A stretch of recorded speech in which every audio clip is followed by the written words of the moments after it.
able to, perfect. Looks like we're good to go. Thank you, sir. So back to where I was. So this type of zoning allows for an applicant to not just go down the conventional route or down the master plan, concept plan development of a plan development. It allows a conventional rezoning to kind of exist with a limited number of uses. This means that the property will be restricted to the uses as approved through this conditional, through this limited use for zoning. Now, since the limited use for zoning was intended to both provide this kind of flexibility for applicants, that includes no site plan to be associated with this request. So that's why you do not see any kind of site plan as part of the request. It's strictly just use specific.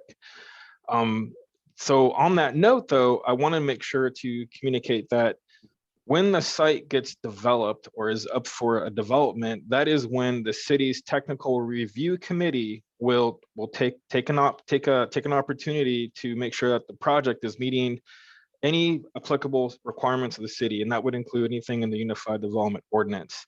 For example, matters of access to the site, landscape requirements, and traffic through a traffic impact analysis, for example, would be addressed at that time. So Chair Parker, I just wanted to take a minute because the two items that you will be making a decision on this evening are limited use for zonings. Happy to field any questions the commission may have. Okay, Conrad, thank you. If you'll put us all back on full screen, Mike, I'd appreciate it. The presenter for this application is, her name is Amanda, but I surely can't pronounce your last name, so I'm going to let you tell us what your last name is, Amanda.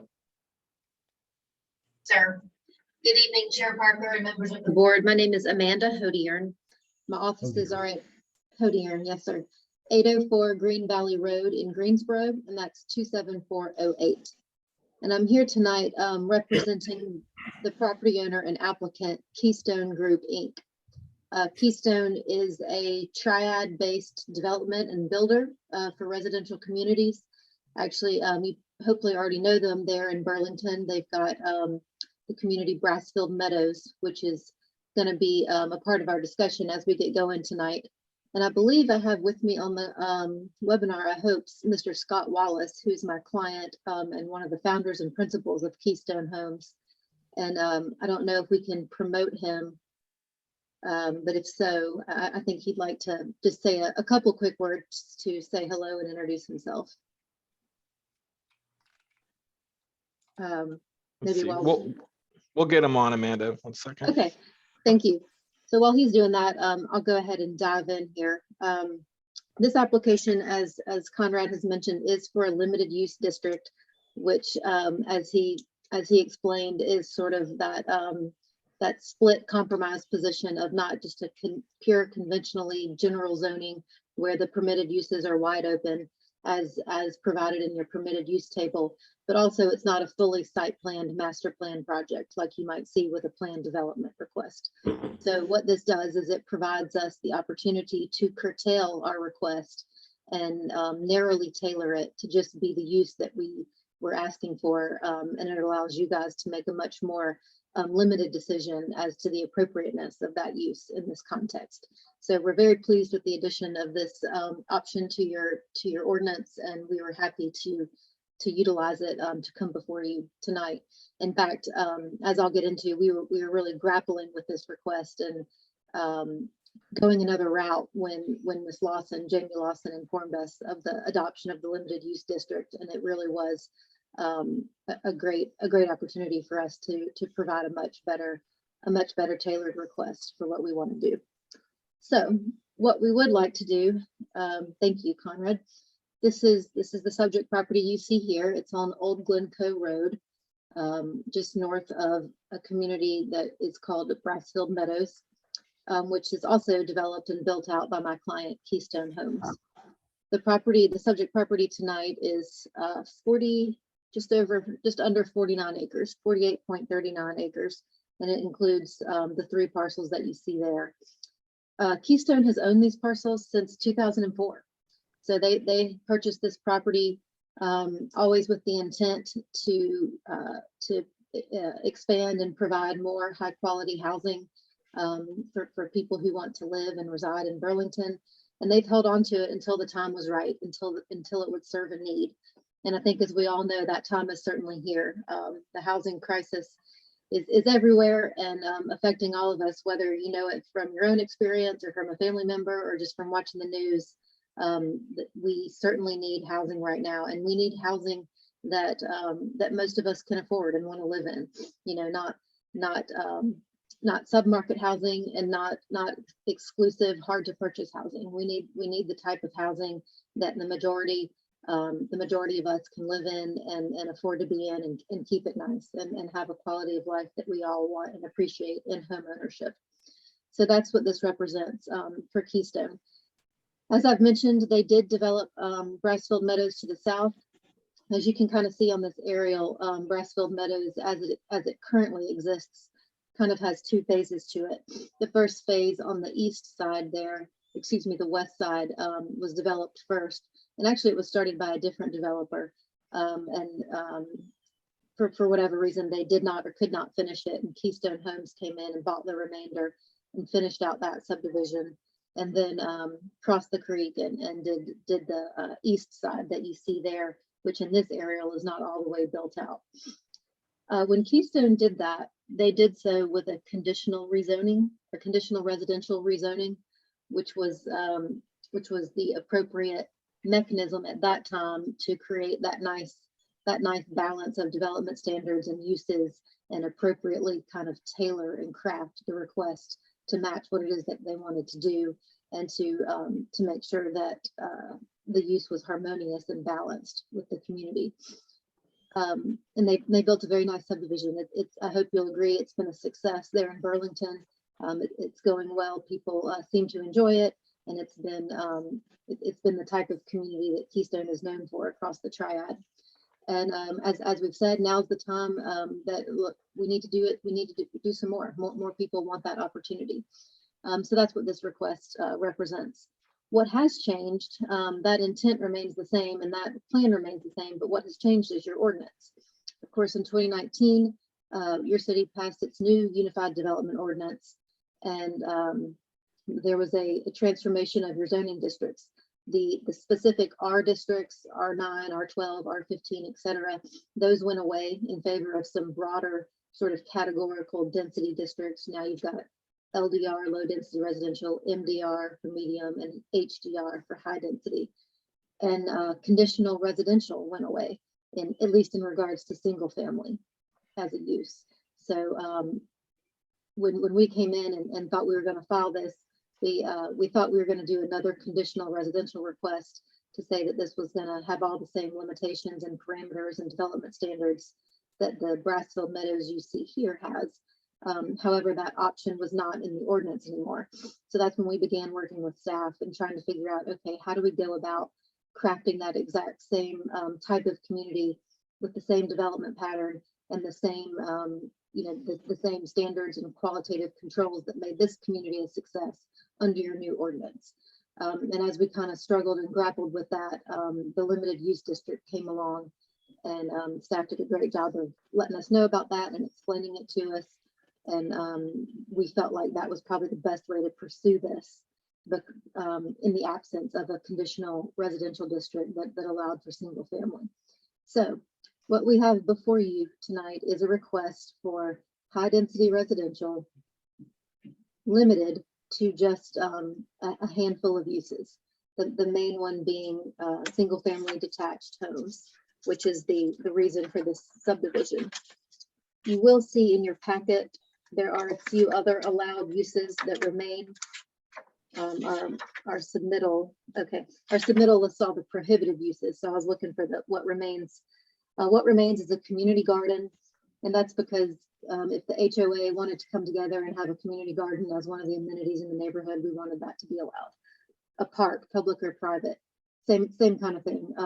If we wanted playgrounds or park area in the neighborhood, or if the city ever wanted a park as part of our site planning process, we wanted to make sure that that remained a possibility, because that would be consistent with single family subdivisions. Small wireless facility, in talking with staff, we understood that to be just sort of supporting infrastructure for single family homes. You know, nothing that would be a big utility impact or utility site. Bed and breakfast, you know, that's something that has a separate approval and requirement process under your ordinance, and single family homeowners are across the city are welcome to pursue that. So we wanted these future residents to have that same option afforded to them. And utility minor, that was just to make sure that we could have any sewer infrastructure or stormwater control infrastructure that this subdivision might need. So again, everything on that list is meant to just support and be ancillary to this principal use of single family detached dwelling units. And everything else is off the table. So that means that should this request pass favorably up through city council, then the law of the land for this particular property means only these 6 uses that you see in the staff report. So all those other uses that are typically associated with HDR would not be allowed here. So this is not a multifamily request. This is not a townhome request. This is not patio homes or bungalows or mobile homes or anything else that may be allowed in HDR because of this limited use vehicle that we now have in your ordinance. This is only these 6 uses. And that's important because HDR, I know, sounds alarming perhaps for this area. And I know, you know, that's why we were concerned about it when we came and we learned that conditional rezoning or conditional residential was no longer an option for us. We were very hesitant just to rezone to HDR for those reasons, because we did want it to be very clear, and we did want the commitment to be firm that we were going to build something that was very much in keeping with the existing development patterns. So that's what that limited use curtailment has allowed us to do. Now, limited use, while it is good for that use prohibitions, it does not allow us to address other aspects that we could have gotten to under conditional zoning, such as density, which I know is probably another concern that folks have when they see high density residential. So while we can't do that with the zoning conditions under this vehicle, fortunately, the laws of math and space do still apply to us, and the reality and the functionality of this site is much different than the HDR district would allow.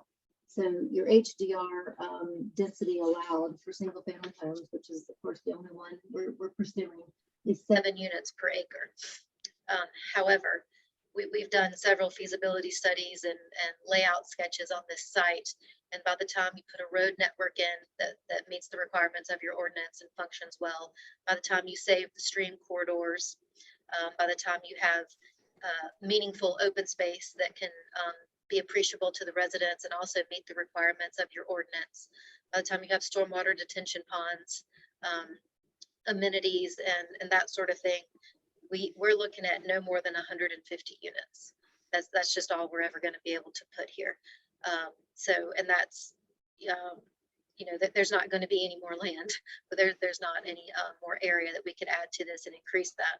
So that's just a law of math and space that will be in play here, regardless of conditions that are available to us. So what I want to point out about that is that 150 units comes out to just over 3 units per acre, which is less than what's allowed in your MDR zoning district. This property is currently zoned MDR. Most of the surrounding area, if we could switch to that zoning map, please. Most of the surrounding area is zoned MDR. So should we keep that zoning and keep that pattern that's to the north and the south and the west of us, we would be allowed 4.85 units an acre, which comes out to just over 234 homes here. And that's just not feasible for this site.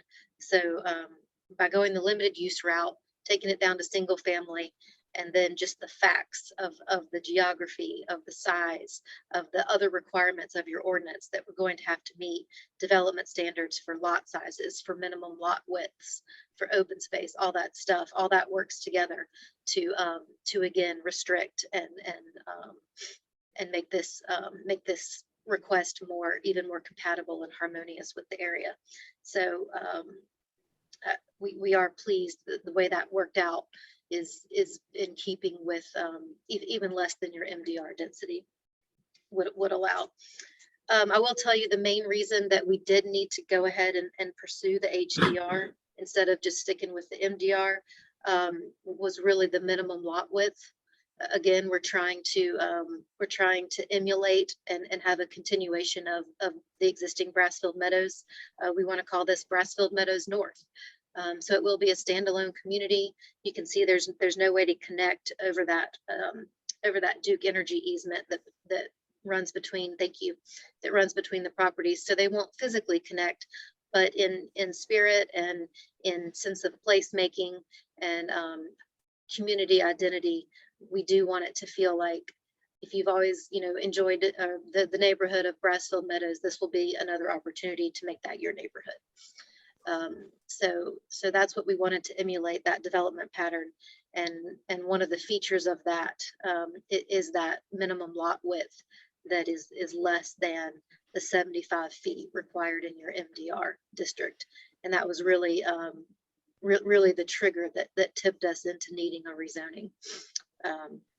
As Conrad mentioned, this is just the beginning of a multi-stepped development process. Should this be successful, we of course would have to come back with a site plan that actually showed all these things I'm talking about, the lot layouts and the street network and the detention and the amenities and open space and all of those items.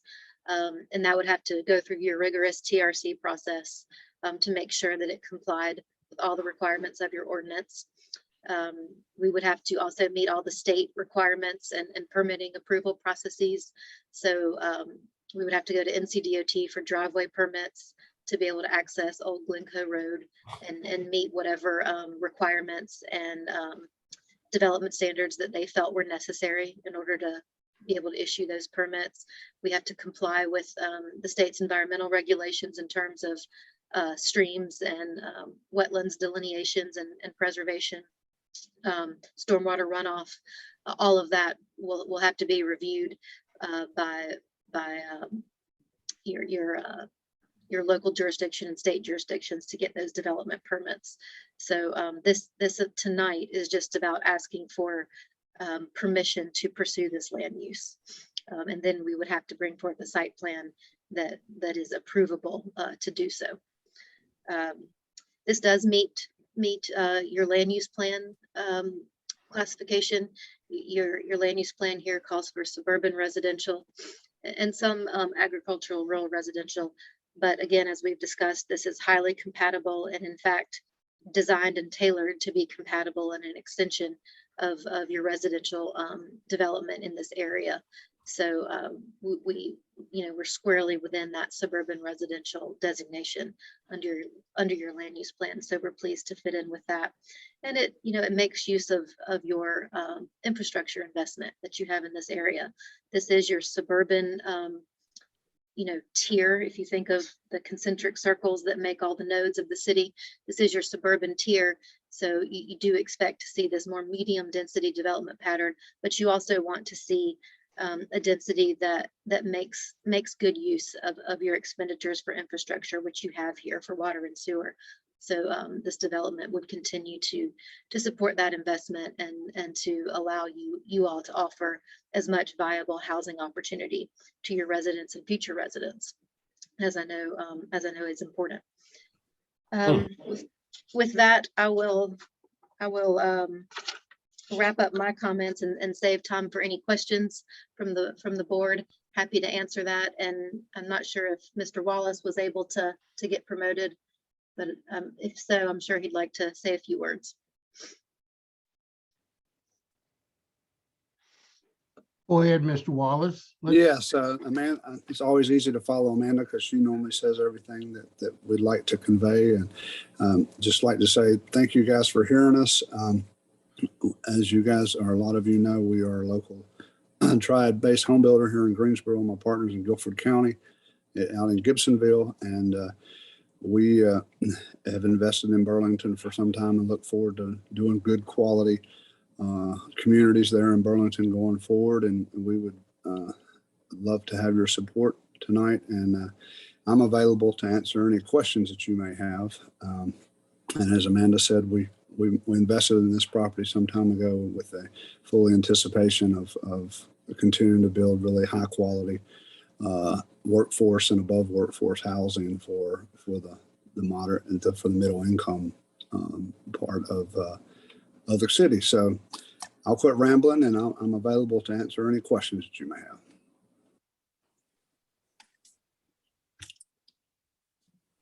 Okay. Let's start with the commission. Are there any questions from the commissioners? Mr. Roan?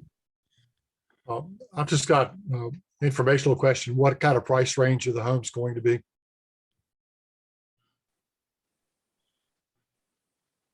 So they're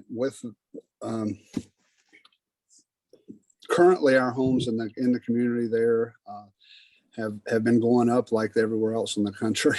So now the pricing of the homes are generally in the high 200s to low 300s. And if the climate continues to the economy and the supply constraints and whatnot continue, they'll continue to move up from there as it's developed in the future years.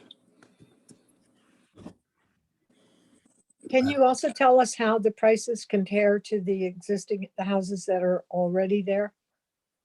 They will be above what's already there, and that'll be a function of cost. So they'll be, as Amanda spoke about, we've started this zoning process several months ago, and we were looking to do just continuing what we've already done out there, but the ordinance doesn't allow that anymore. So we started down the PD route, which was really overly complicated and really not really relevant for this. So this zoning that we're seeking tonight will get us as close as we can to continue developing in a similar pattern that we have, and that success. So I hope that answers your question. Other questions, Mr. Kirk? I'm curious about you cited the minimum lot width as the key issue. 75 feet versus 50 feet, that's quite significant, MDR to HDR. Can you expand a little more about the lot width concern that you have? Yeah, so Go ahead, Scott. I'll ramble and I'll let you fill in, but the lot width that we're seeking is real similar to what we have at our Brassfield Meadows, that our most recent community there. I think it's 60 is the average. And generally, to be able to develop sites, the road network, the sewer networks, water networks that are increased by additional lot width is quite expensive, and it really gets you out of being able to offer a home at a market value. So we're not looking to have super narrow lots. We just want to continue with the prudent development that we've been doing there already. So, Amanda. Yeah, I would just add to that also, when you are dealing with a site that, geographically, we can't change the shape of it or where the natural features are. So what you do is you kind of, enclave into that with your road network, and you end up with some curvilinear roads. And as you put lots around those curves, you necessarily get narrower frontages. And so that's another aspect of it where it just allows us to better make use of that road network. Okay. Related question. Thank you for clarifying that. I guess my biggest concern out of all of this is the parcel size. I did the math on the Brassfield Meadows that phase one. Those were, let's see if I have that right here. It was an average of I don't have that in front of me. It was in proximity to the MDR average lot size. So 9,000 square feet minimum lot size of the MDR requirement. And the phase one meets that standard of that 9,000 and above. I think almost all of them, a couple of them are a little smaller than 9,000. So I'm curious on your reassurances toward the lot size that you're not going down to 6,000 square foot lot sizes, because to me, that's high density if you're at those really small lots. Was that clear? Sorry, I was a bit rambling. Yeah, yes, sir, that was clear. Thank you. Yeah, again, when we laid, when we were doing our feasibility studies and working with our civil design group on this, it was not an issue of we want this lot size. It was more an issue of, okay, we've laid it out. We kind of went in a different pattern, actually, sequence of events than normally. It was really, hey, we're finally ready to do this continuation of Brassfield Meadows. Can you please go draw it up? Which we did, and then we realized we had the ordinance, the ordinance change, and we needed to figure these things out. But it was not a situation where we said we want 6,000 square foot lots, so let's pursue this. It was sort of the opposite. It was a cause and effect, I guess you would say. So know that the goal here is not to have a ton of 6,000 square foot lots. I'm looking at one of our recent layouts, and we do have several 9,000 and above square foot lots here. So again, the development pattern is very much meant to mimic and emulate what's there. But we did need that flexibility, as we've talked about, to be able to go below that lot width on occasion. And like you said, you'll have some lots here and there that are smaller than that, but that's not the predominant feature. Okay. And I guess question then for staff, Mike and Conrad, there's no other mechanisms to ensure the approximate scale of the MBR or MDR lot size? I mean, if that's my primary concern, then it's on par with that. There's no other mechanisms to allow some narrower lots as needed for terrain while still maintaining that one requirement of MDR? That would be correct. Yeah, Commissioner Kirk. So the current standards for the MDR do have let's double check there. It's a 75 minimum lot width requirement, and HDR does require a 50-foot minimum lot width requirement for single family detached. And this is kind of where the options are conventional rezoning to HDR or a planned development to create their own lot standards and kind of design. So that's where we're at with the HDR request, but with limited use, so that it's very clear what the applicant's wanting to do on the site at some future point. But it's still a trusted developer scenario, right? Which No, your track record, I'm not saying anything against the track record, just as we look forward, this is a decision or a recommendation we're making on trusting something that's not enforceable. If it goes to HDR densities and city approves it, there's no going back, right? In terms of trust, that's why we have conditioned it's the whole plan development where you create requirements for the project, because you want those in writing. Not to say that we don't trust our developers or our community or whomever. Of course not. It's just state law requires that conditions be written, approved. They go through the whole process here. So that's where the limited use rezoning is, where those constrictions occur. You're limiting the property from, if they were, for example, let's just say they wanted to actually have a high density, a multi-family development at the project, they would need to come back through the rezoning process. Okay, those are my questions. Thank you. Any other questions? I've got a couple. Go ahead, Joan. I have a question about the houses that are already there. Some of those neighbors are concerned about their privacy, et cetera, and traffic. What do you do to buffer from them, or do you try and integrate into one flowing looking area, or how do you handle that when you have two different styles there? Yes, thank you, Ms. Nelson. Actually, I'm glad you brought that up because that's sort of a surprising advantage of this scenario that we're in, because if we stayed MDR to MDR does not require any buffering between like uses. And please correct me if I'm wrong on that. But by going HDR, that triggers a buffering requirement of 20 feet between our development and our single family neighbors. So we actually will, when we, like I said, we have to come back through your TRC process with the site plan.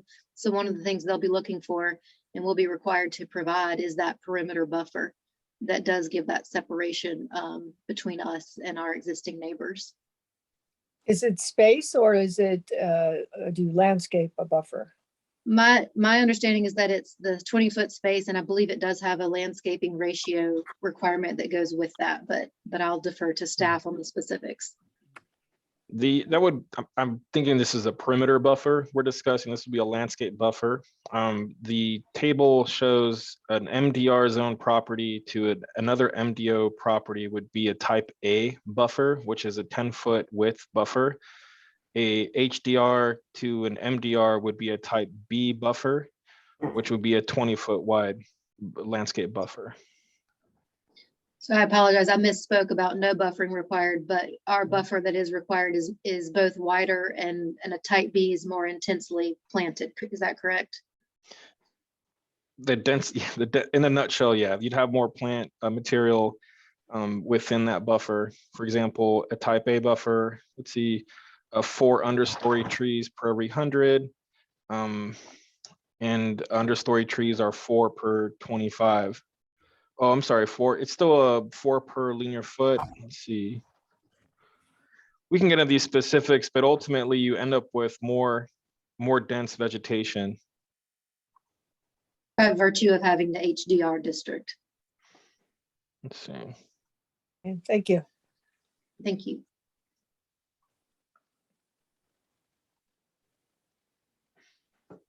Okay, are there any other questions? I've got a couple. So you will have stormwater devices on this property, is that correct? That's correct. We'll be required to manage all of our stormwater runoff and the pre and the post matching drainage calculations. And we have to treat and, or what is it, collect and treat, I believe are those requirements. And Scott can probably talk more to that than I can. Yeah, yes, we'll provide stormwater pond or ponds, and it'd be water quality ponds, what I refer to as water quality ponds, which will treat for the water quality and volume. And it will be based on the pre-development and in post-development. But yes, sir, we will be. Okay, when Brassfield East was developed, were there any stormwater ponds put there? No, sir, they were not required at the time. That we have temporary sediment basins as we're developing it, but there's no permanent, no, sir. Well, as I remember that rezoning, it was explained to us that there were no stormwater ponds in the east development because the land to the north was owned by the same person and it was all vacant at the time. So they didn't need stormwater ponds because they had all that vacant land to work the percentage. Did you check on that, Conrad, about the minutes from that meeting? Yeah, Chair Parker, I did check, and to what Mr. Walsh indicated, it's what the deferment was to city staff's requirements at that time for the stormwater facilities. Well, that's the first subdivision I've seen since I've been on planning and zoning that got a deferral. Is there a reason for the deferral? That would be, unless there was, I'm gonna go on a limb here, unless there was some specific reason as to why there would be a development condition regarding stormwater aside from what the city would require. But that wasn't the case. It appeared at the time that this went before the council.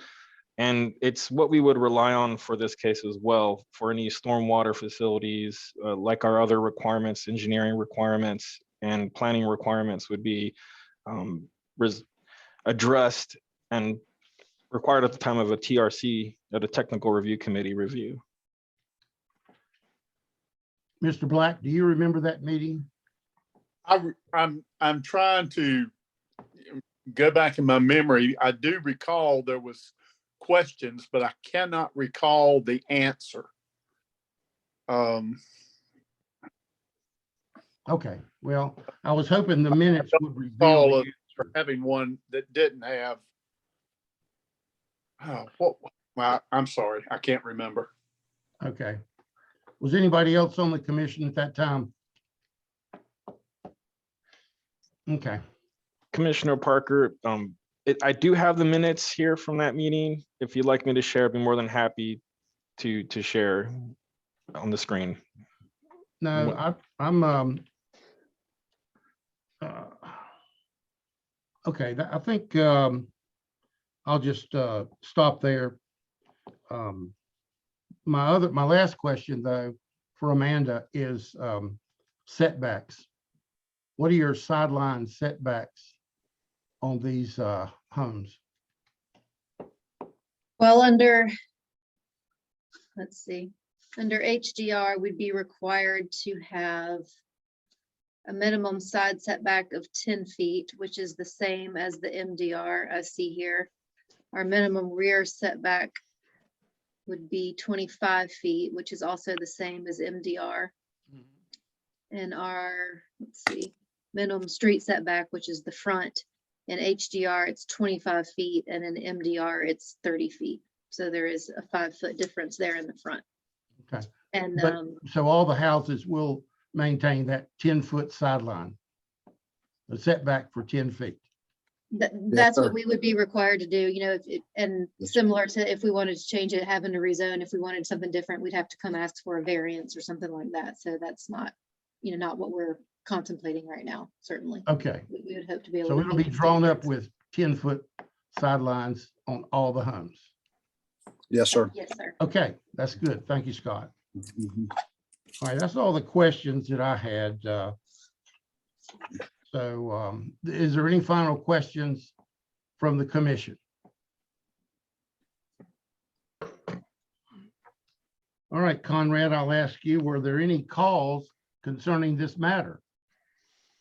Yeah, Commissioner, yes, Commissioner Chair Parker, there were several calls that staff did field. We also did receive written public comment from the public. Those were forwarded to the commission prior to the meeting. I do want to read into the record, staff did receive additional written public comments that I'll forward to you after this meeting from Leslie Snow, Mitchell Teague, Ivan Lopez, and Chase Snow. So those were the written comments that staff did receive. Is there anyone here at the meeting that would like to speak to this matter?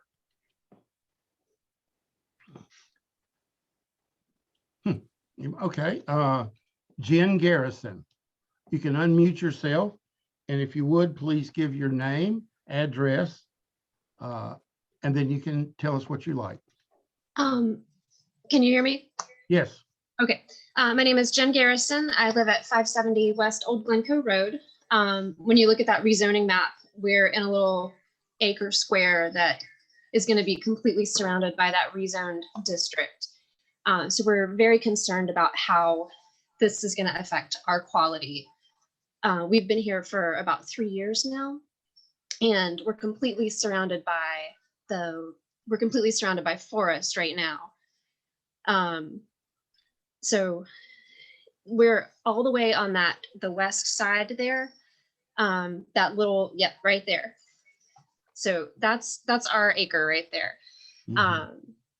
And so we're completely surrounded by that and by West Old Glencoe Road, and we're concerned with how this is going to impact our property.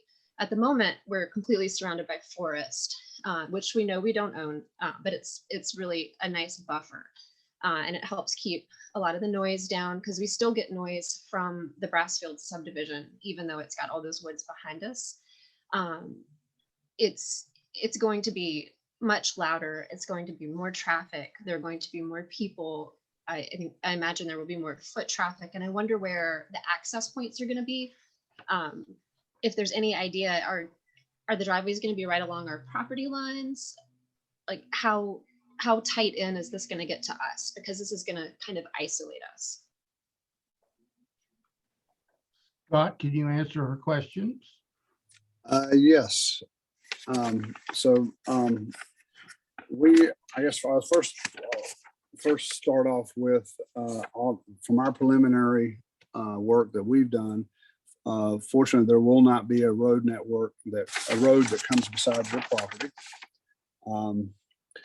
The way your property is positioned, it's going to the east of you is a area that's we anticipate leaving open because of it's got some wetland area there or stream area there.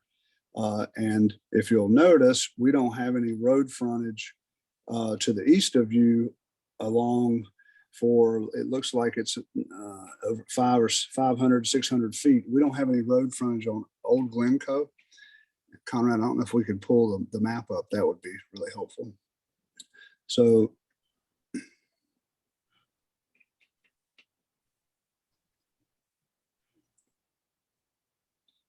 if you'll notice to the east of you, you'll notice that we don't, our property does not extend up to Old Glencoe Road. You'll see two a triangular and a rectangular piece of property there. So that's good news from that perspective and is relative to your property.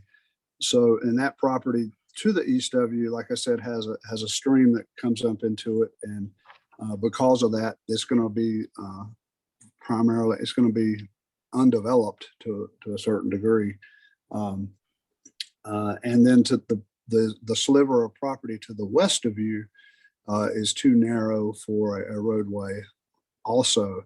So generally our preliminary design shows two road connections to West Old Glencoe Road. Generally one in that narrow piece that's partial number that ends in 30. Yes, right there where the arrow is. And then the other connection will be on the other side of the Baptist church property, generally there through the numerals of the 140253 partial, where it's labeled right there where there it is. So, and as Amanda mentioned earlier, as far as buffering, there will be a 20-foot perimeter buffer from our zone into your zone, is what I understand, at a minimum of 20 foot.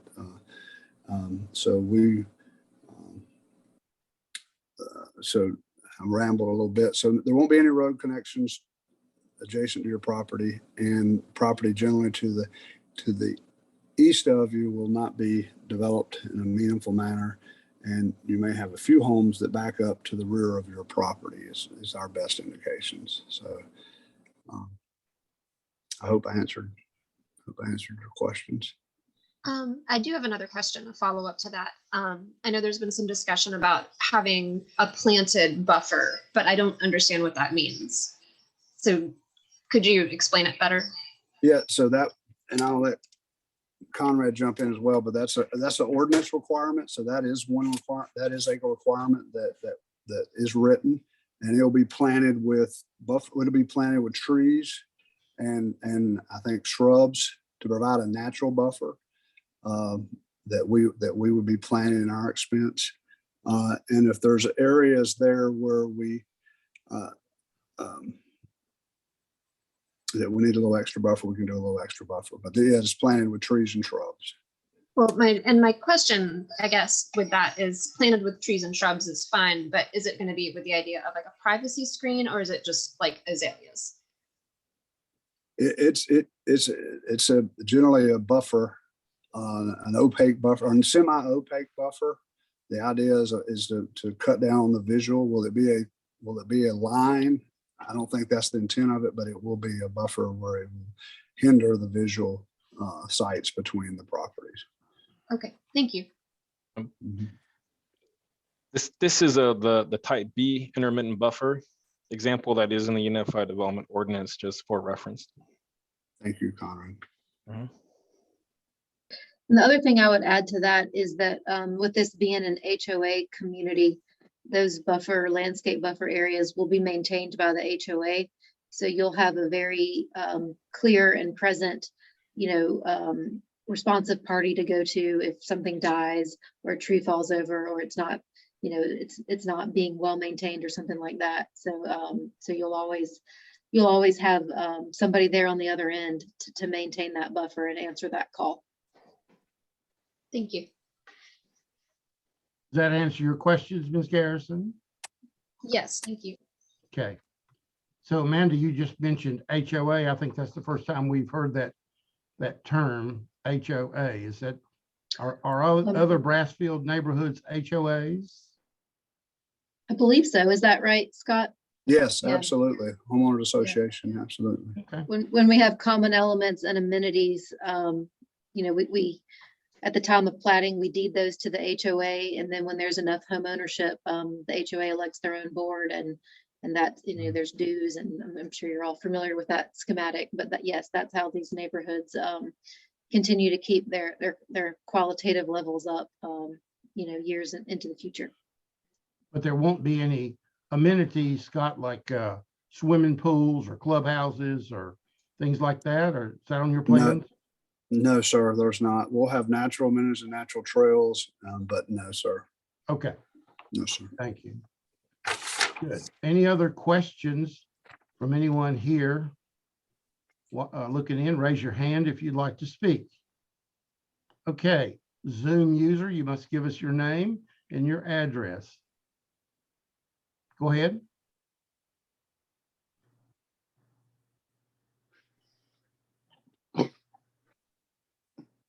Unmute yourself, please.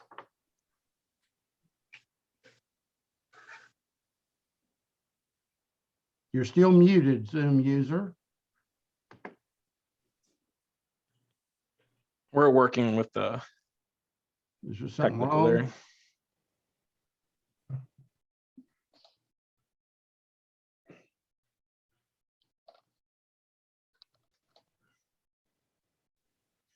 Can you unmute on your end? I've unmuted you on mine. There should be a microphone icon on the bottom left of your screen with the red line through it. If you just click on that.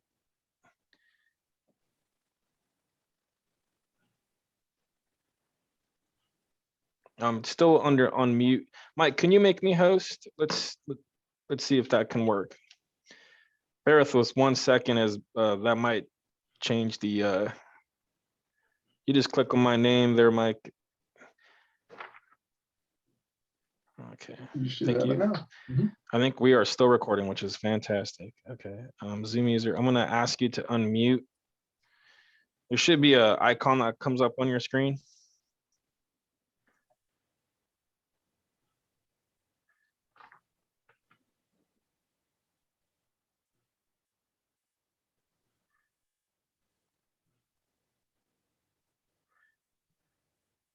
It's still not, you're still on mute, man. If you,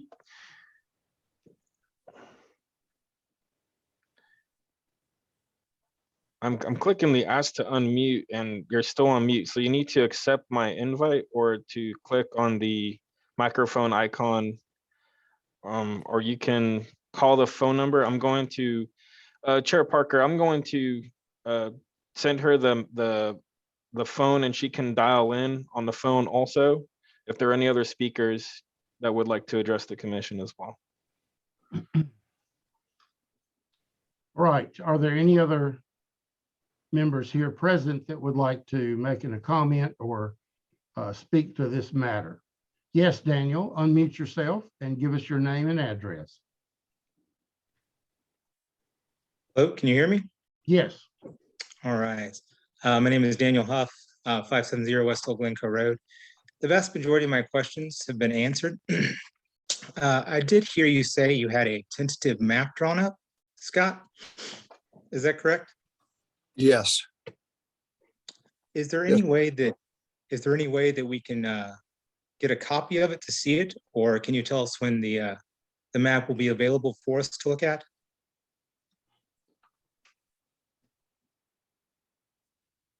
So we have a map that we use for our PD rezoning that we were going down, which is I'm guessing will be similar, but we can make it available.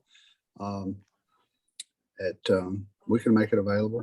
I guess Amanda, I'd ask you to join in here. Yeah, if perhaps Conrad could link us up via our emails, we'll be happy to share that with you, and, you know, just we can establish a dialogue offline here. Absolutely. Conrad, you have my email from one I sent earlier. Yeah, I'll go ahead and I can double check, but I'm gonna put my email in the account. So just in case that doesn't go through, but I'll definitely do that to connect you all. And that goes Thank for you. anyone also on the call who wants to link up and be in touch. We're happy to do that going forward. Perfect. Thank you very much. Thank you. Okay, Daniel, thank you. Were we able to get our Zoom user on?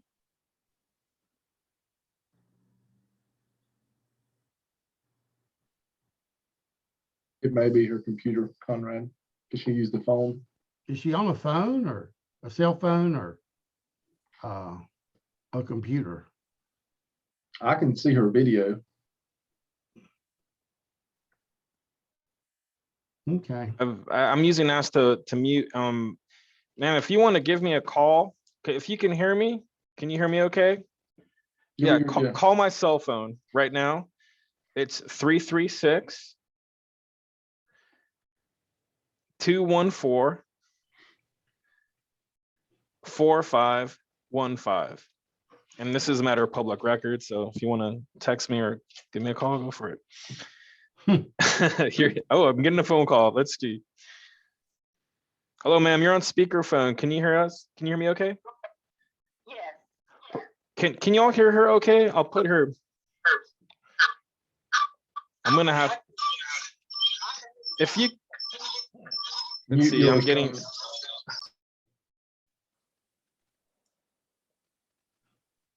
Don't put it too close to your microphone. Yeah. Once she's ready, then turn yours back on, Conrad.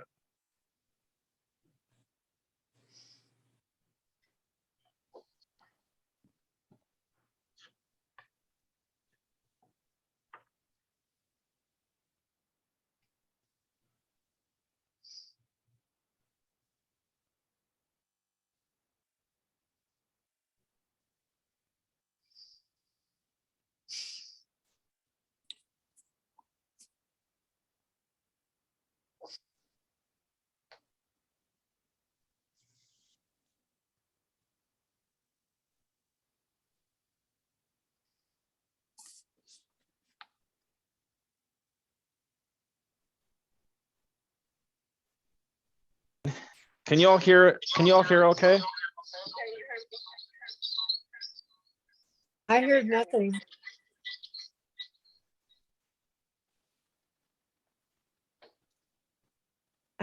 Conrad, I don't know about others, but I can't hear anything when she's speaking. Yeah, I think he's going to get too much feedback. I think he's trying to work something out with her, but yeah. We see you.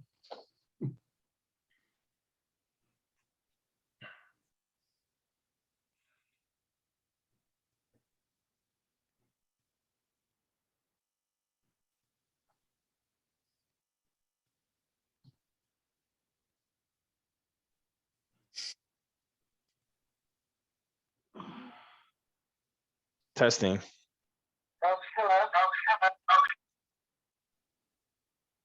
What happens is that we get some feedback from on her end with the audio.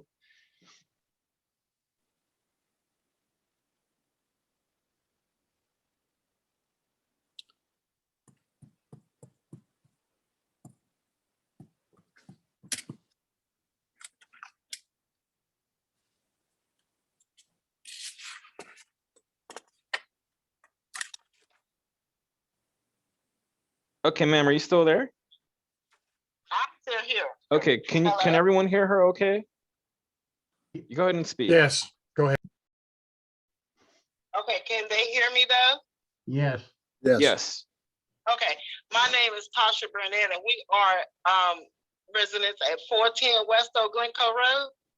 And what I listened to everything and I understood somewhat of it, but the letter was explaining that we received a letter because we are 300 feet from the, I guess the, I don't understand that. I don't understand how the property, I know you were saying the buffers and all that, but from us looking out, it's pretty close to us. And also, even if they change everything, we are the traffic and all of that, it's gonna be even worse. And not only that, Brassfield, you said they were under HMOs. I've been here since 2003. And it's a big difference from that Brassfield and West Glencoe Road.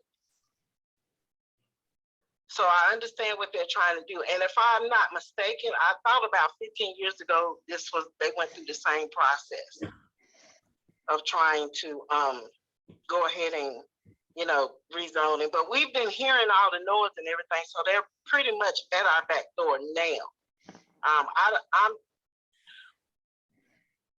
We do understand that, like the lady said, that it's like just green area now. It's not ours. It's going to be a big change. You were saying like 150 homes, and it's going to be, from my understanding, it's going to be like a cul-de-sac.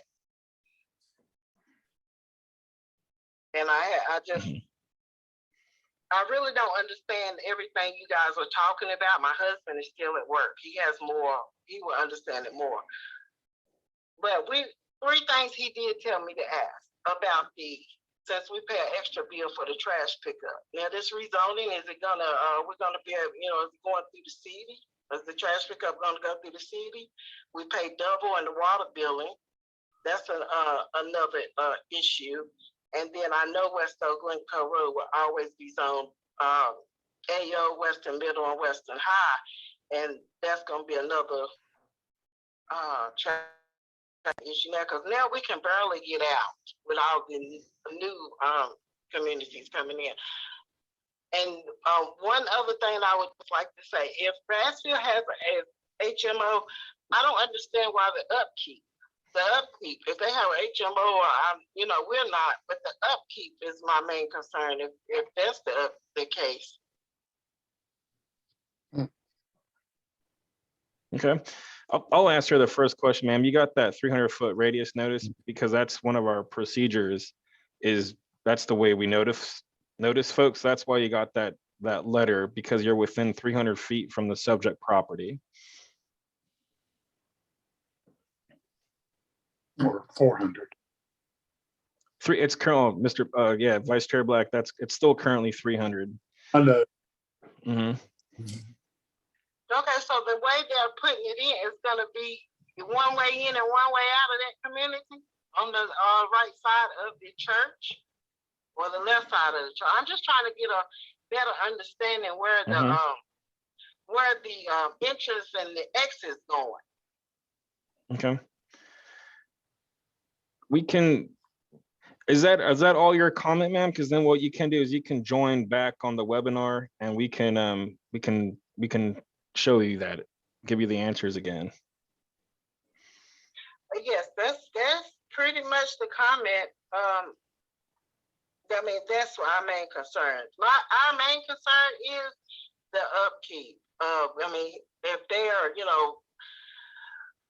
I don't know if anybody has rode through there lately or this, that, another, and what we live in is a big difference. Even though it's not over 200 and something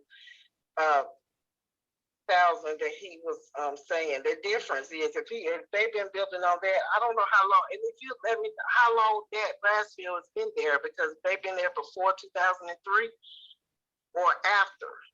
But that's the only comment I had. That was the concerns. Like I said before, my husband is still working. He's unable to be here. He would have a better questions and everything for you guys. And we only got a week notice, so he couldn't take the time off to be able to be here tonight to do. That week notice was not enough for the post office. He really needed an extra time to be able to take days.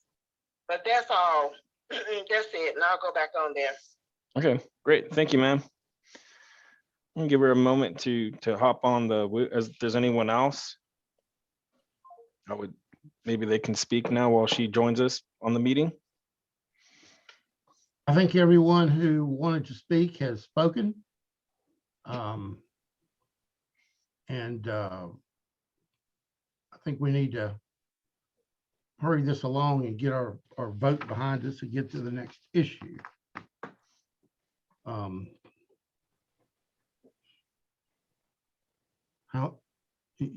So she's going to get back on the call on her computer. Is that what she's going to? That's what it sounded like. Yeah, she's gonna join back on her tablet.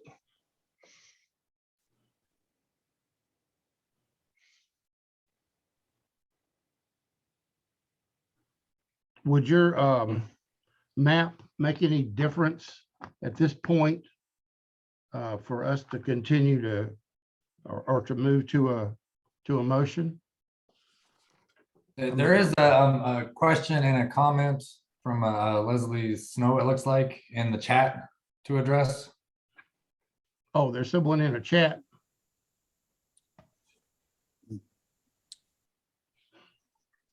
I guess since I see him here, I'll just translate it. So I'm pretty sure it's Leslie Snow. Can someone please ask what this will do to the value of our homes now for those of us in the MDR? We are directly across from Jen and Dan. That was the first question. And then there's a comment, the yards are not mowed regularly, and there are homes with the exterior of the homes not being in good shape in Brassfield Meadows. When you are on West Old Glencoe, homes and yards are well maintained. So comment about how it looks, and then the question about effects on home values in the surrounding area. I'll take a stab at that. I would go back to the Brassfield Meadows about the yards. When we, as Amanda mentioned earlier, we came in after an initial developer.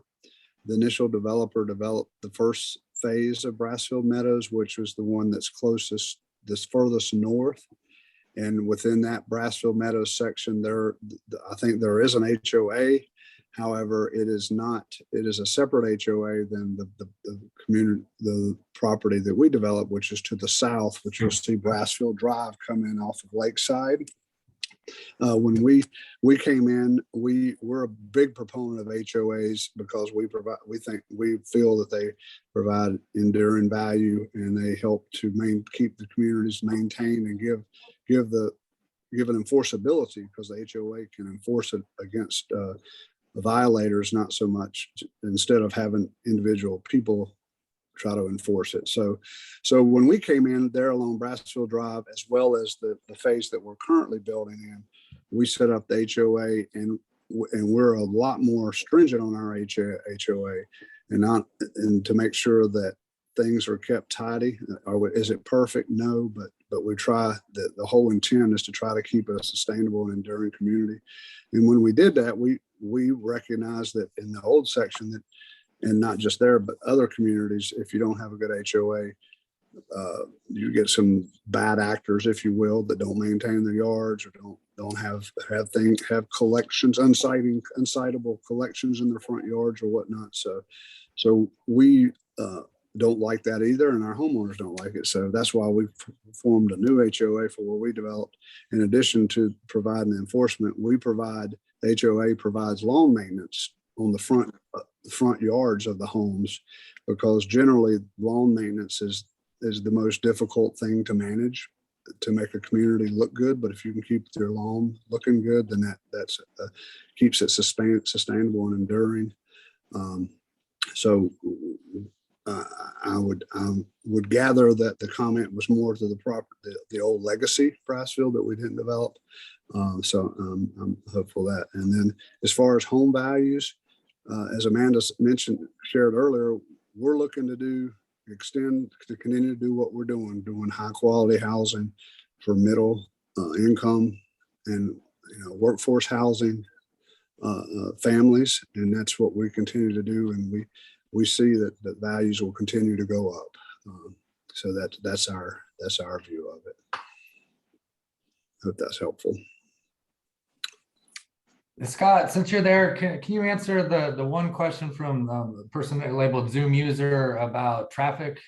Do you anticipate a new light or anything, or what will traffic look like coming in and out of there?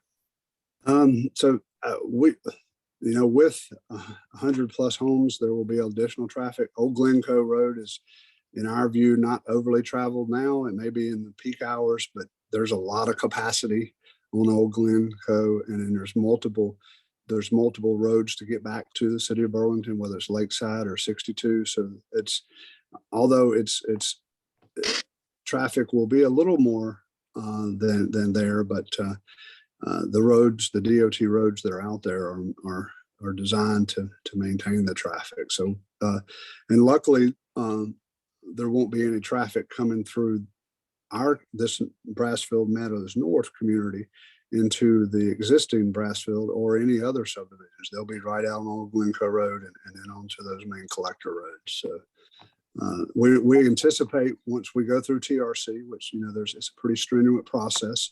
Once we go through TRC, a big member of that is both Burlington Transportation as well as NCDOT. So we will work to satisfy the requirements of those both departments, and we anticipate some turn lanes along Old Glencoe. It's too early to tell exactly and what will happen there, but we definitely have to go through the stringent requirements of TRC. So hope that answers your question.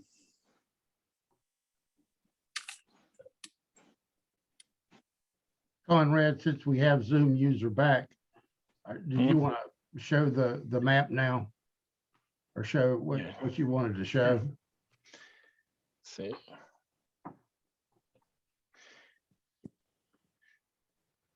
Well, Zoom user and Mr. Wallace, you can correct me. This is, if you can see my right hand right here where the 40253, this is an anticipated point of entry.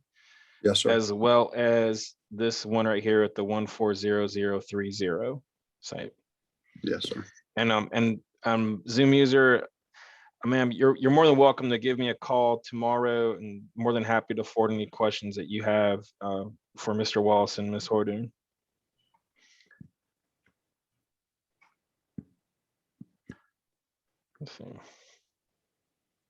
Okay. Conrad, is this area part of the city or the county? It looks like it's the county, but just to check, because the Zoom user was concerned about public services and prices going up, et cetera. Yes, yeah, Commissioner Zach Nelson, this property is currently outside of the city's corporate limits. So we would be processing an annexation agreement as part of when they come in for development at a later date. So it would eventually become part of the city then, and then the people who are out there that would be paying, they would also be in the city, is that correct? And pay city taxes, et cetera, but no public utilities would be included in that, but No. property tax would be higher, et cetera. I apologize for interrupting. No, our annexation petition, North Carolina does not allow any non-voluntary annexation anymore. So our annexation would be specific to the 3 parcels that are on our application. We wouldn't be able to affect anyone else with that. So, it follows that nothing about their services or bills would be affected.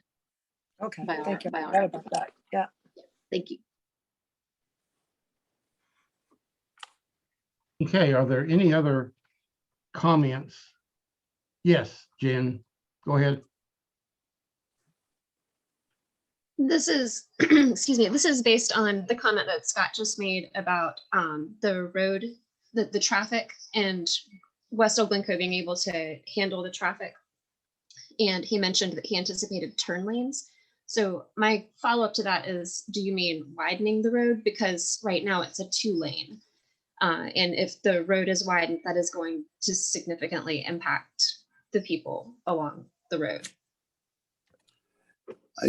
I without going through the TRC process, I don't know for sure. I just want to state that out in the open. So we don't know for sure. It will not be widened per se. Old Glencoe will not be widened.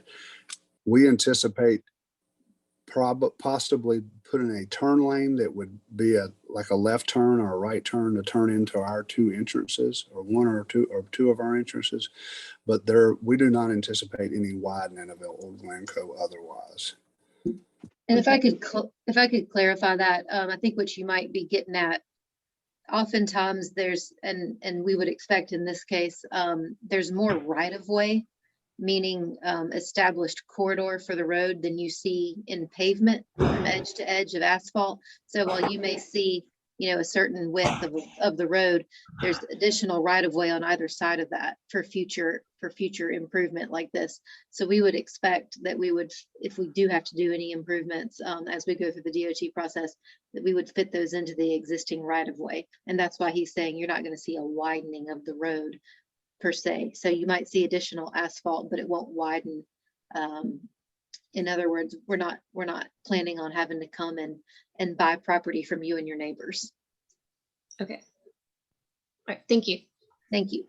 Thank you, Ms. Garrison. Any final comments?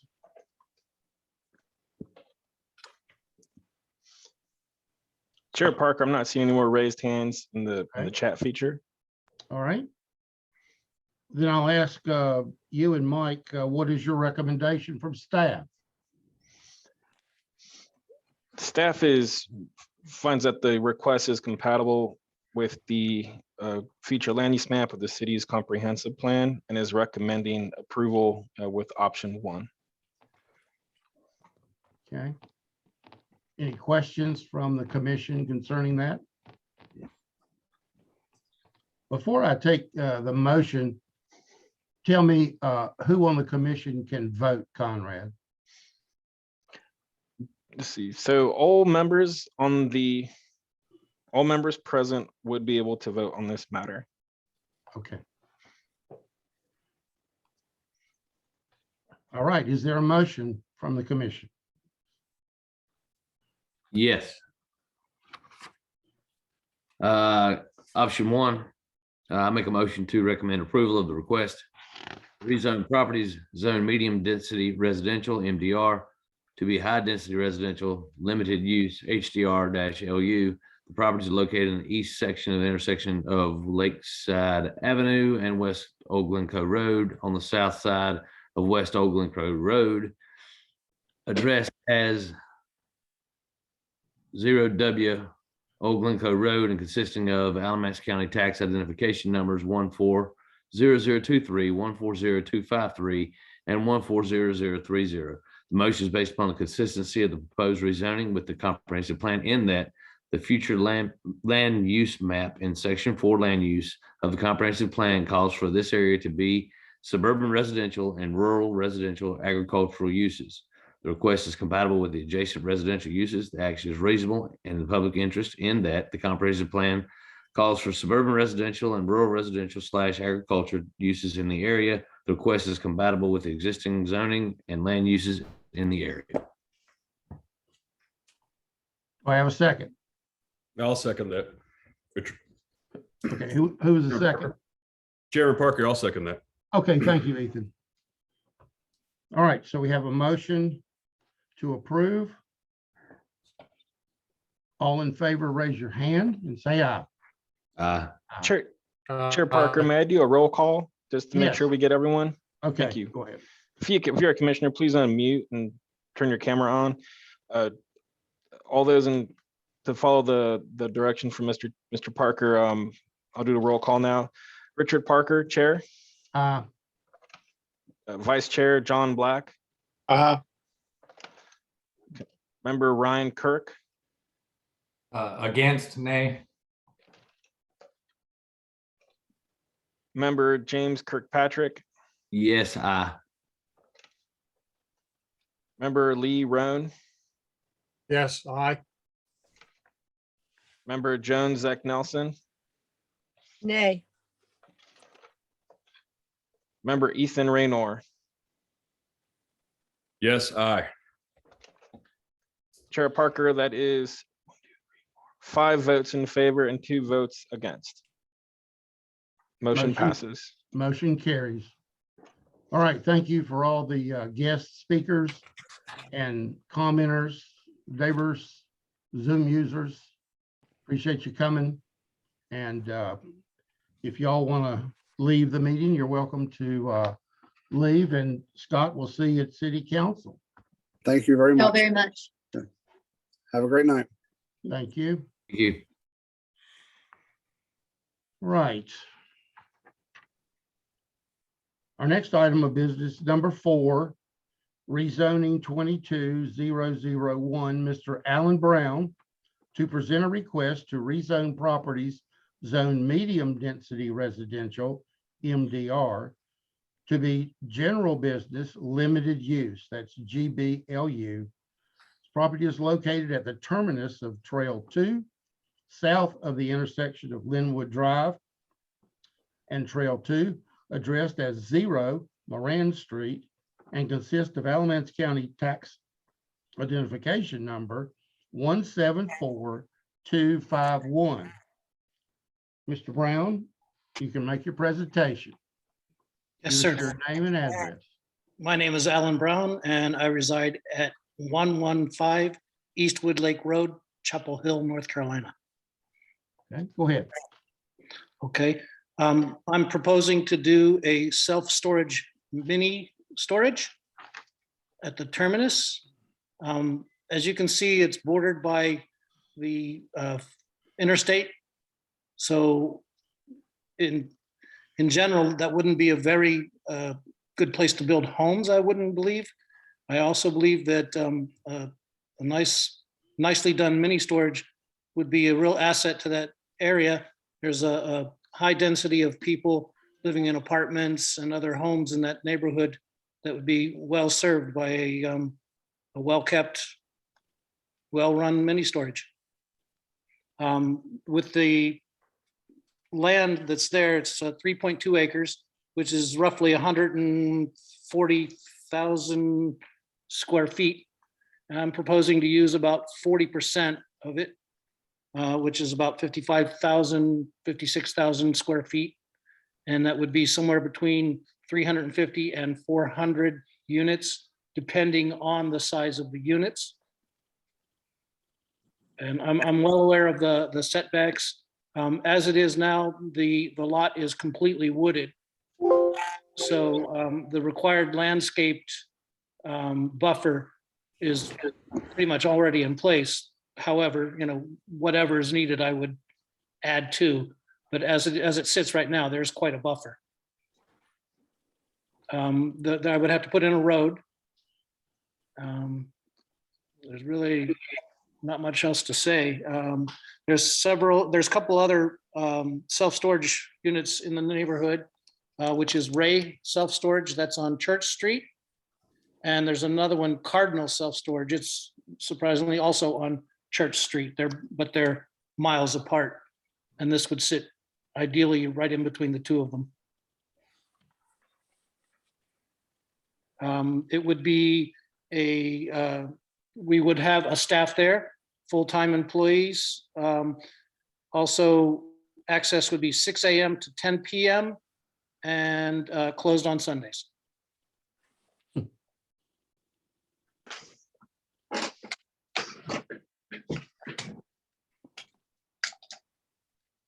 I'm not sure what else I could tell you that would help. I'm kind of new at this. I've not done any rezoning before, so bear with me if I seem a little naive.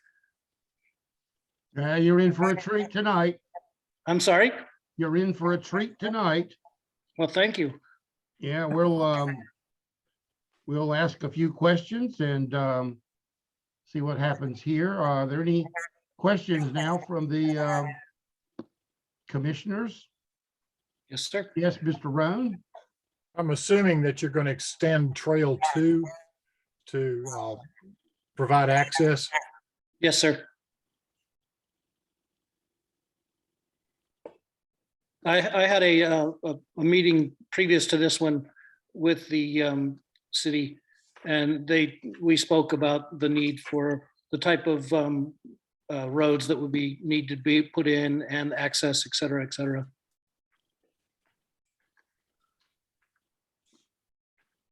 All right, are there any other questions?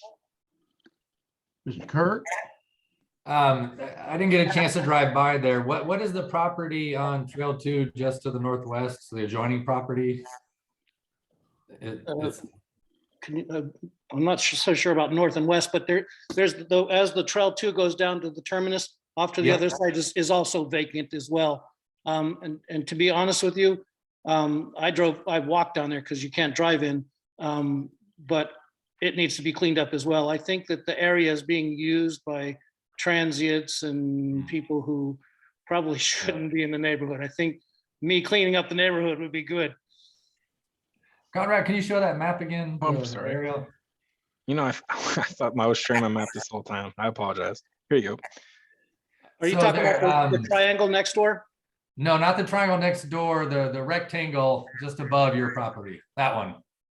That is it was, I believe that's the American Legion. That's elk. It is. Elks Club, yeah, that's Elk Lodge, correct. okay. And Yes. that's listed as MDR. Is that a conforming use? That's a conforming use? If we were to classify this use as a fraternal lodge, it would be non-conforming in this zone district. Okay, so non-conforming there, and then the road would go along down Trail 2 on that side. All right, I know we have the technical review committee will work on the setback requirements, but my other question is leaving trees, or do you have plans for the right or east side of the property where it backs up to those houses? Yes, sir. Do you have ideas at this point for if you have plans for protecting some of that vegetation buffer or forest buffer on that right side? Yes, sir. My plan was to leave it in place if it would conform with what the city would require. I mean, it's fairly dense now. If I needed to plant more plants, that also would not be a problem. Okay, good. Thank you for the answer. Those are my questions. Thank you. I actually have a question for everyone there. Where it borders along the freeway, would that be necessary to keep a buffer, a planted buffer there as well? That would be a technical question for staff. So looking at this right here, staff would be looking at, even though it's right next to a freeway, for zoning purposes, we would look at this as requiring a perimeter buffer from an LI zone district. Right. No, let me see what and I can't recall off the top of my head here. I'll find it here. An LI to GB is a 10-foot minimum wide buffer, which would be a type A buffer. So that would be resolved when we go through the TRC review.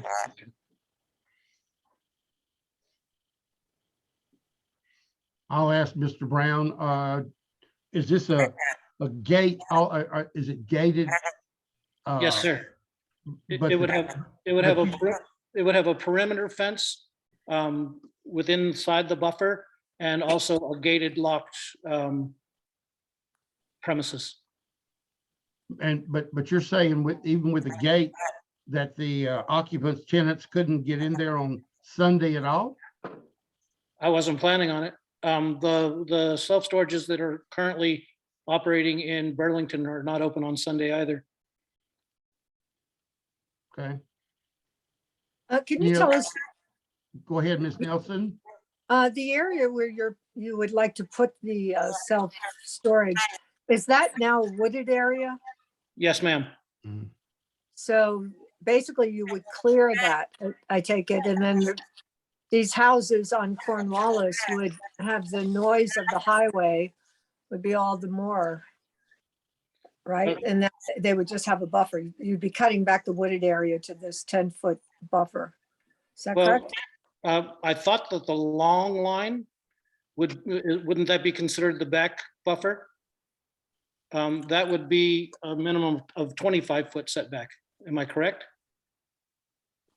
Well, I was asking about the buffer on the east side, Which, the slanted side there. I think that's the east side. is the east side the long, Yes. I thought that would be the back. Wouldn't that be considered the back of the lot? Since the entrance is on the front, I'm pointing at the screen. You guys can't see that. Where the little dog leg is in the front, where the road comes down, wouldn't that be considered the front of the lot where you would have to access? And the long line would be the back? That was my understanding. And that would be the 25-foot buffer. So that would create quite a screen.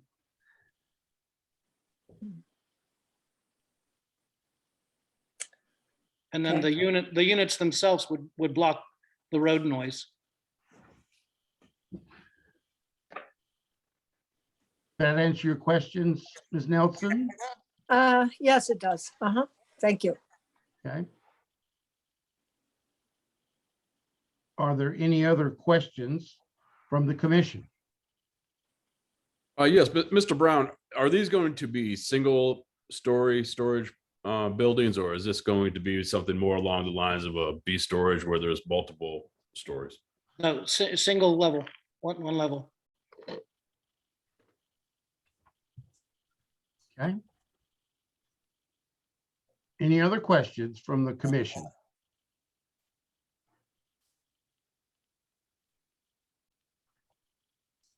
Were there any calls, Conrad, concerning this issue? There's something in the messages of somebody saying they got cut off and they'd like to speak. If you can see Yes. that.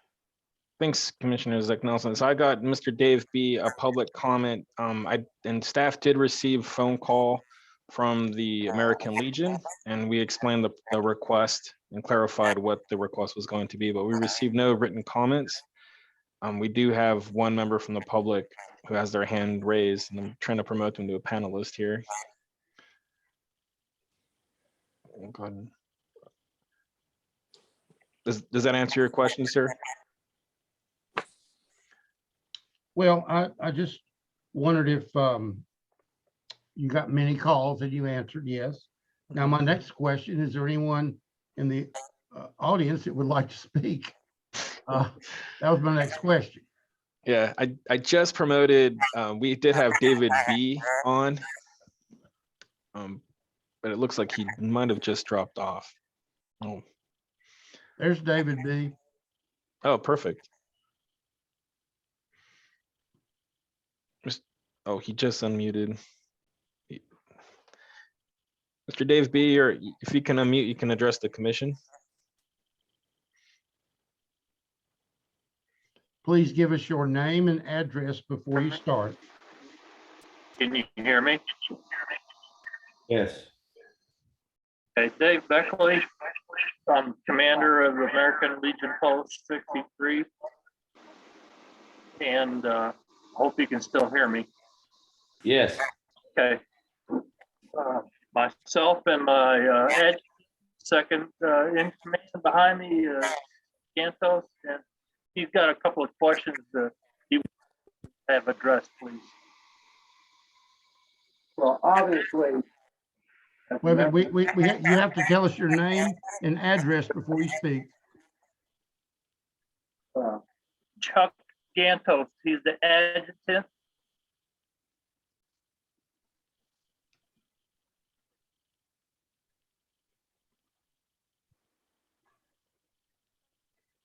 Looks like we just lost him. Are you still there? Yes. Yes. Good. Okay, what's your address, Chuck? Our address is the American Legion Post, 2488 Moran Street. Is that where you live? Trail 2. Sir, I need your home address. My home address is 2519 Catherine Drive. Thank you, sir. 27. Go ahead and speak. You're breaking up a little bit. Just to do a little history, our land here was procured with an arrangement with the city of Burlington in exchange for our property on Willowbrook. And when we obtained this property from the Elks Club, that land back there was zoned for residential. And I know that the zoning has changed since then.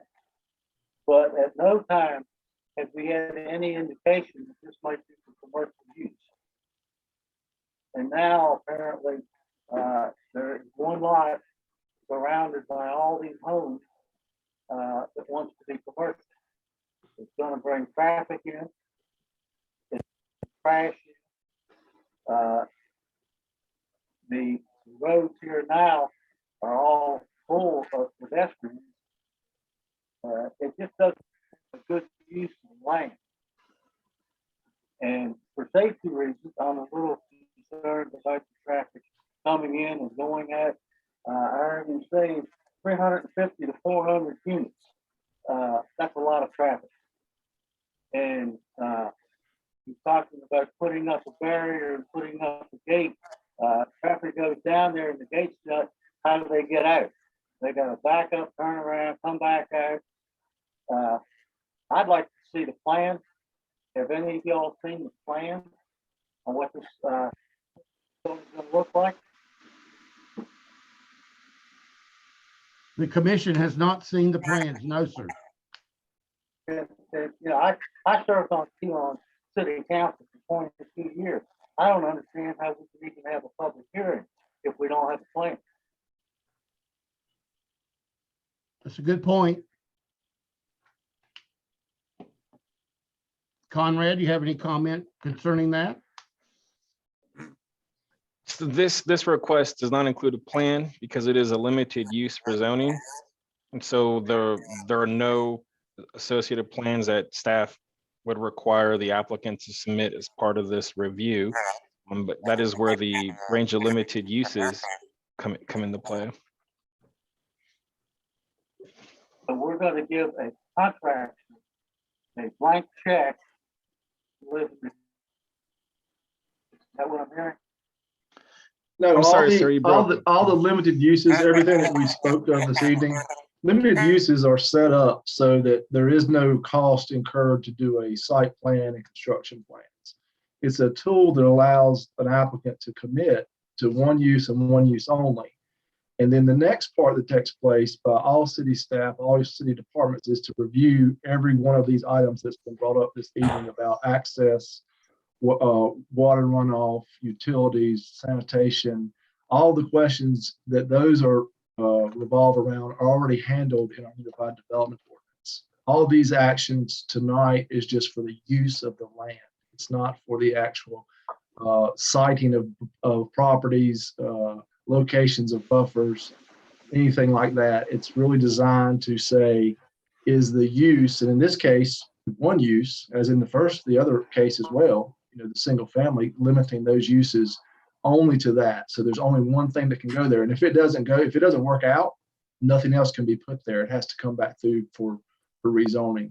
So we're not going to have any type of site plans or development proposals from the applicants. And they only have one use that they can do there. And it's their job to meet the ordinance once they get approved for the use. And if they can't meet the ordinance for those traffic and other issues, they can't put that use there. If that's a summary, that's a quick summary. And well done. You don't even know what's going on. Like, I mean, how many units? How high are they? How wide are they? That's something that the technical staff of the city reviews at the time. It's already an adopted standards. It's been adopted by P&Z and by the city council. So everything that comes through citywide is held to those standards. There's height limitations already in the standards. Things of that nature are already there that are already in the regulations. So if they don't meet those, they can't develop that property. That's why we don't go through every one of them in this setting, because it's already a standard that they have to meet. And if they can't meet it, this zoning does them no good.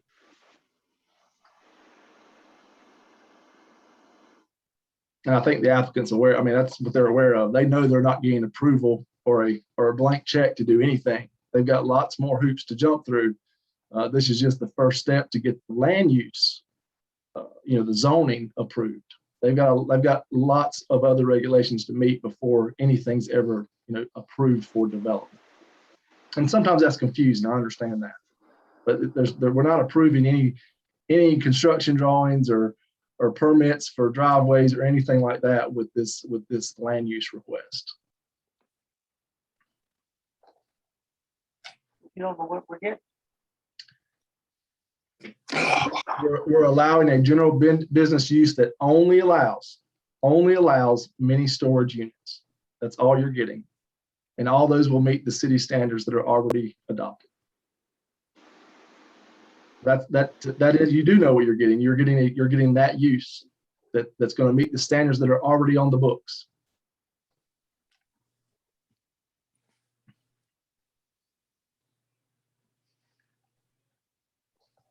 Well, thank you, gentlemen, for your comments. We appreciate you tuning in. Are there any other comments that anyone would like to address? Mr. Kirkpatrick, anybody? Ethan? John Black? No, I'm good. Thank you. Mr. Roan, anything? I'm good. Okay.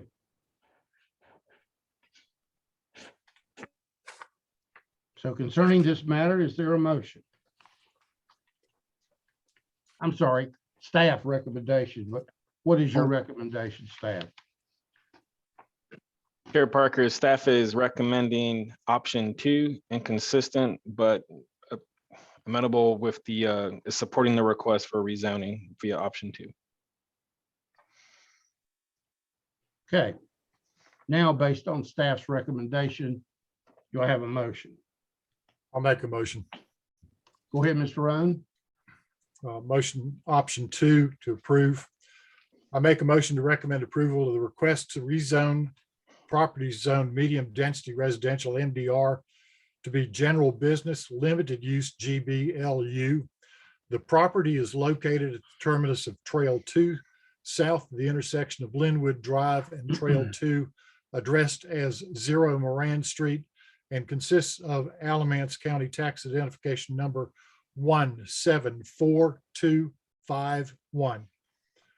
While the request is inconsistent with the future land use map in Section 4 land use of the comprehensive plan, in that it calls for this area to have suburban residential uses, the request is compatible with the existing residential uses in the area.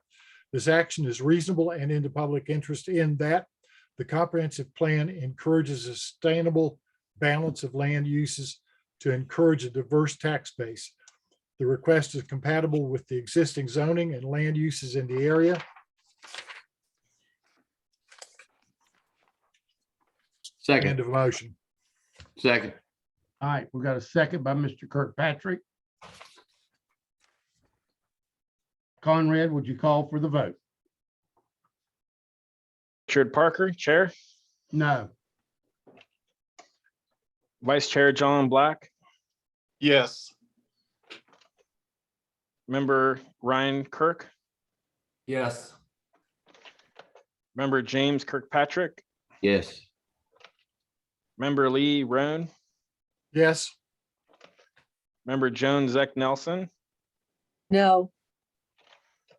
Member Ethan Raynor. Yes. I count 5 votes in favor and 2 against. Motion carries. Right. Thank you, everyone, for participating in this discussion. All those who were here for this matter may be excused if they like. And we have a couple items of new business to come before us tonight. First piece of business we have is to select a member for the advisory committee for the Historic District Standards Update process. Let's see. Chairman Parker, Yes, I'd like to go ahead and make an immediate nomination of Ryan Kirk. let's get a second real quick. Second. All in favor, say aye. Aye. Aye.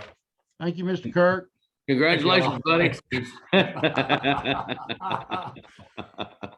Sorry to That's- rush that. One through. comment on that though, I welcome anyone's feedback on how we can support that process, because I think we all had concerns with some of the way that works with the historic district overlay, and any of your ideas would be welcome.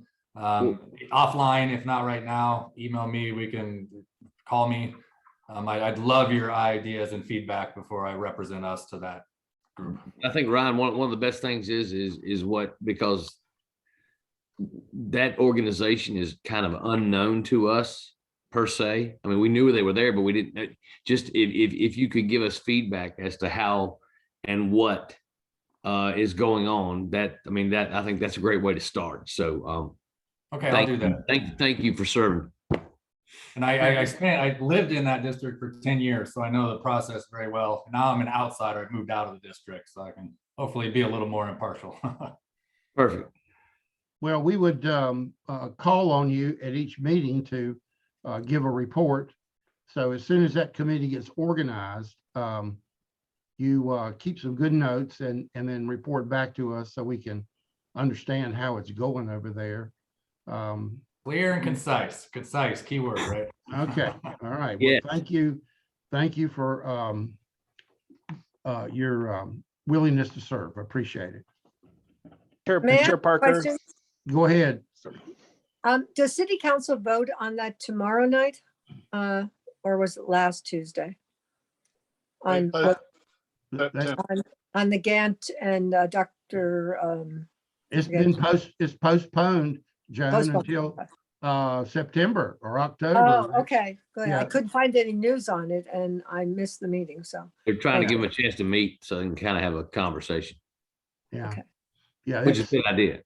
Yeah, they're everything is on hold until we get some new standards in place and people catch their breath and wind down a little bit and look at this thing, try to figure it out. So Ryan will be a good representative from our group to go there and express his feelings. So we appreciate that. Any other questions for Ryan?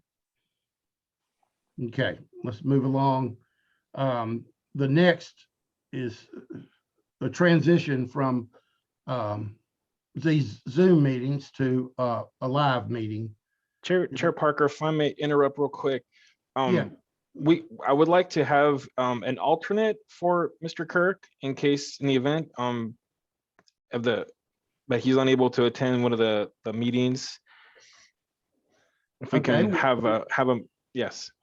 Would somebody I'll do it. volunteer, Mr. Kirk? I'll do it. Okay, Mr. Kirk will be our alternate in case Mr. Ryan is not able to go to the meeting. Do we know when the meetings are going to be, Conrad? Staff is, yes, Jamie is preparing all those events, and I'll report back to her that Mr. Kirk and Mr. Kirkpatrick are going to be representing the P&Z, and she'll include you in the emails and get you situated for all the meeting dates there. Soon, it'll be early April Early Yeah, April. Okay, a couple more weeks, maybe. at the most. Like next week. Yes. Yes. April's Okay. here. All right. Any more questions or comments? Okay, the next item, 2 on new business. Is everyone ready to go back to live meetings? Chair Parker, I'm so sorry. We needed to do a vote for this as well, if we can. Just a quick vote in favor of these 2 folks representing the P&Z. Well, we did approve Oh, Ryan. And so all in favor of Mr. Kirk being an alternate, say aye. Aye. Aye. Okay, And you do know he's Kirk and I'm Kirkpatrick, right? Kirk and Kirkpatrick, yep. That's Thank like you, sir. Pete and repeat. All right, Kind of, sort of, yeah. yeah. Any other comments before we go to the last item? If Conrad's done, we can. Sorry to hold you all up. Just, love the commission so much to keep you on all night. I was kidding. All right. Are we ready to transition back to live meetings? After all the fun we had tonight with Zoom? Tonight's the very reason why we need to be live. Yes, okay. Is it okay, Conrad, if we go live? It Mike? is okay. Yes, it is Yeah, we definitely just- okay. Yes, Go it ahead, is. Mike. I want to, well, sorry, Conrad. Conrad's done some research and reconnaissance for us. The city council room is not going to fit us all like it used to. We can't get everybody on the dais. And as you've noticed, the manager and attorney have come down Right. as well. So we're gonna need to go to the conference room, municipal conference room downstairs, which is, if you've been in there, it's large and open, and have to arrange that room so we get you all sitting together and the public can come in and speak. But we would suggest, if we go back to live meetings, that we go to the municipal conference room, which is just downstairs from the council chambers. Right. I think that But would that's work okay. for us. Does everybody know where that is downstairs near planning? I'll figure it out. Yeah, It's- it's just downstairs, the bottom of the stairs, Yeah. and you just turn left. Yes, So what Sure. do you think about our next meeting, Conrad? Do you think we could have it down there? Yeah, definitely. We can have the next meeting here in person. I wanted to comment for our applicants that may not be local, or we'd like to still have an option for them to participate remotely. We can loop them in to the meeting as well, if that's an option that the chair would like to consider. The commission. Yes. So, Yeah, we ought Okay. to be broadcasting it on Zoom Mhm. so that people can either remote in on Zoom or they can Okay. call in. okay. That works for us, and we'll go ahead and plan on advertising, doing our notices for in person with an option for a Zoom. There's no problem on our end. We can have that webinar feature as well for applicants, and if any of the commissioners are not feeling good and they want to hop on remotely, that's an option too. Use that technology to our benefit. Yeah, because it works so good. Mhm. It's Yeah, right. adequate. I don't know what's adequate. going on. You all have done well. You all have done very well over the last almost 2 years. I mean, it's been excellent. We really appreciate your patience and really appreciate you. Yes. We've continued. You have continued the process basically during the pandemic, and been very, very appreciative of staff that you've done that, because it's been hard. You guys have done a fantastic job of making it happen. So thanks to Conrad, not so much you, Mike. You didn't really do anything. No, Conrad's got it. Conrad's got it. No, All right. Well, thank you Okay. all. Let me call this meeting back to order. All right, so Conrad, you get the room set up for us and send us the notices, and I'll be happy to meet back in person so we can see each other and see the nostrils flare. So any other comments to come before this commission? Motion to adjourn. I got a motion to adjourn. Do I have a second? Lee Roan, second. All in favor, say aye. Aye. Aye. See Good y'all. night, folks. Thank all you right, all. good night, team. Thanks, everybody. Good night. Good night, Thomas. Good night, John Boy. Let's see.